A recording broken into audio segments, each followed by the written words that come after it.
ನಮಸ್ಕಾರ. ನಿಮ್ಮ ಭವಿಷ್ಯವನ್ನು ಊಹಿಸಲು ಅತ್ಯುತ್ತಮ ಮಾರ್ಗ ಯಾವುದು ಗೊತ್ತೇ? ಅದನ್ನು ನೀವೇ ಸೃಷ್ಟಿಸುವುದು. ಇದೊಂದು ಕಥೆಯ ಮೂಲಕ ತಿಳಿಯೋಣ. ರವಿ ಎಂಬುವವನು ತನ್ನ ಹಿಂದಿನ ಸೋಲುಗಳಲ್ಲೇ ಮುಳುಗಿದ್ದನು. ಅವನಿಗೆ ಭವಿಷ್ಯವು ಕತ್ತಲೆಯಂತೆ ಕಾಣುತ್ತಿತ್ತು. ನಾನು ಅವನಿಗೆ ಒಂದು ರಹಸ್ಯವನ್ನು ಹೇಳಿದೆ.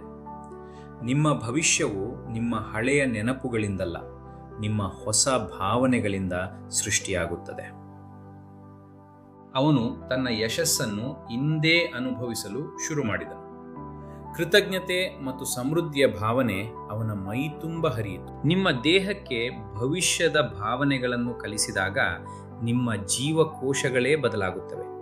ನೀವು ಹೊಸ ಮನುಷ್ಯನಾಗುತ್ತೀರಿ. ಆಗ ಪವಾಡಗಳು ನಡೆಯುತ್ತವೆ. ರವಿಯ ಜೀವನದಲ್ಲಿ ಹೊಸ ಅವಕಾಶಗಳು ಹರಿದು ಬಂದವು. ಇದು ಪ್ರಕೃತಿಯ ನಿಯಮ. ಹಾಗಾಗಿ ನಿಮ್ಮ ಮೆದುಳನ್ನು ಹಳೆಯ ಕಾಲದಿಂದ ಹೊರತಂದು ಭವಿಷ್ಯದತ್ತ ಇರಿಸಿ. ನಿಮ್ಮ ಭವಿಷ್ಯದ ಸೃಷ್ಟಿಕರ್ತ ನೀವೇ ಆಗಿ. ಧನ್ಯವಾದಗಳು.